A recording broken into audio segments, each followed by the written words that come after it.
नमस्कार मंडळी, आज मी तुम्हाला रात्रीच्या उरलेल्या शिळ्या भातापासून एक मस्त अशी भन्नाट रेसिपी बनवून दाखवणार आहे। तर माझ्याकडे रात्रीचा थोडासा भात शिल्लक राहिला होता। असाच जर फोडणी करून दिला असता तर मुलांनी खाल्ला नसता, नखरे केले असते।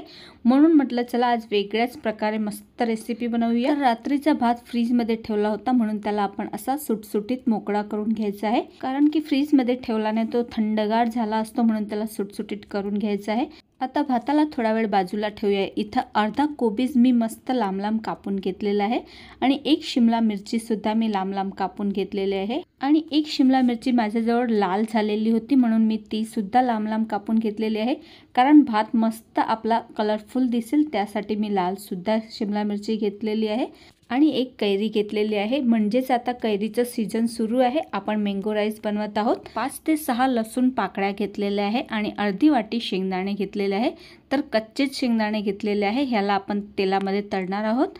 आणि अर्धा चमचा उडदाची डाळ घेतलेली आहे आणि अर्धा चमचा जिरा आणि अर्धा चमचा मी मोहरी घेतलेली आहे। कैरीला आधी स्वच्छ पाण्याने धुवून त्याला किसून घ्यायचे आहे। तर इथं आपण अर्धीच कैरी वापरणार आहोत कारण की भात जास्त नाहीये म्हणून मी अर्धीच कैरी वापरलेली आहे। भाताचं प्रमाण जर जास्त असेल तर तुम्ही पूर्ण कैरी सुद्धा वापरू शकतात, पण भाताचं प्रमाण कमी होतं म्हणून मी अर्धीच कैरी अशा प्रकारे किसून घेतलेली आहे।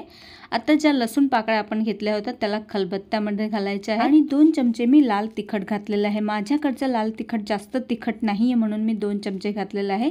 अथवा मिरचीचं प्रमाण तुम्ही तुमच्या हिशोबी कमी जास्तही करू शकतात। आता याला मस्त प्रकारे आपल्याला वाटून घ्यायचं आहे। अशा प्रकारे लसूण आणि मिरची जर वाटून घातली तर भाताची चव अगदी वेगळीच लागते, म्हणून अशीच मिरची आपल्याला घालायची आहे। आता एका कढाईमध्ये आपल्याला 3 चमचे तेल घालायचं आहे आणि तेल चांगलं गरम झालं की त्यामध्ये सगळ्यात आधी उडदाची डाळ घालायची, नंतर शेंगदाणे घालायचे। उडदाची डाळ घातल्याने मस्त साऊथ इंडियन सारखा थोडासा फ्लेवर येतो म्हणून उडदाची डाळ नक्कीच घाला। उडदाची डाळ आणि शेंगदाणे मस्त लालसर होईपर्यंत भाजून घ्यायचे। नंतर यामध्ये मोहरी आणि जिऱ्याची फोडणी द्यायची आहे। कढीपत्ता असेल तर तोही नक्की घाला, माझ्याकडे नव्हता म्हणून मी नाही घातला। थोडासा हिंग घालायचा आहे। मग ज्या भाज्या आपण कापून घेतल्या होत्या त्या सगळ्या भाज्या यामध्ये घालायच्या आहे। शिमला मिरची, कोबीज आणि जी लाल शिमला मिरची होती ती सुद्धा आपल्याला घालायची आहे आणि एक वेळा मिक्स करून घ्यायचं। नंतर किसलेली कैरी सुद्धा यामध्ये घालायची, पुन्हा एक वेळा मस्त मिक्स करून घ्यायचं। नंतर जी आपण लाल तिखट मिरची वाटून ठेवली होती ती सुद्धा यामध्ये घालायची आणि पुन्हा एकदा मस्त मिक्स करून घ्यायचं आहे। मिक्स केल्यानंतर यामध्ये अर्धा चमचा हळद घालायची आहे, जास्त घालायची नाही, नाहीतर भात अगदी पिवळा पिवळा होतो, म्हणून फक्त अर्धा चमचा हळद घालायची आहे आणि अर्धा चमचा मी इथे मीठ घातलेलं आहे। कारण आपण भात शिजवताना सुद्धा मीठ घालतो म्हणून फक्त मी अर्धा चमचाच मीठ घातलेला आहे। नंतर अगदी 2 मिनिटाला झाकण ठेवून संग भाज्या थोड्या कुरकुरीत होऊ द्यायच्या आहे।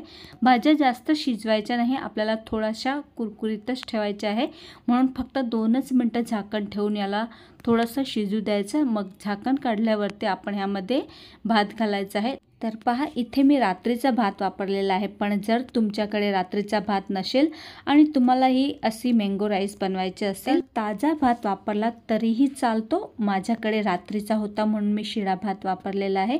खूपच टेस्टी ह्या मँगो राईसची चव येते, एकदा नक्कीच ट्राय करा। आणि सगळं आपल्याला मस्त मिक्स करून घ्यायचं आहे। अगदी हलक्या हाताने मिक्स करायचं, नाहीतर भाताचे दाणे अगदी तुटू शकतात, म्हणून अगदी हलक्या हाताने मिक्स करायचं। आणि सगळ्यात शेवटी अर्धा चमचा चाट मसाला आणि 1 चमचा मॅगी मसाला घालायला विसरू नका। आणि मस्त आपला भात तयार झालेला आहे। शेवटी गॅसची फ्लेम बंद करायची आणि भरपूर अशी कोथिंबीर घालायची आणि मस्त गरमागरम मुलांना सर्व करा।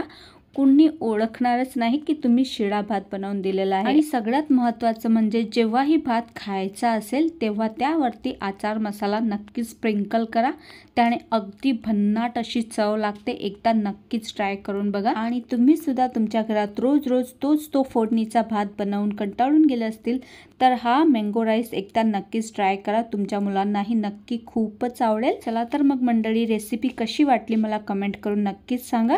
आणि जर ही रेसिपी आवडली असेल तर व्हिडिओला लाईक करा, शेअर करा आणि माझं चॅनल नवीन आहे तर चॅनलला सुद्धा सबस्क्राईब करायला विसरू नका। भेटूया पुन्हा अशाच एका नवीन रेसिपी सोबत, तोपर्यंत बाय बाय।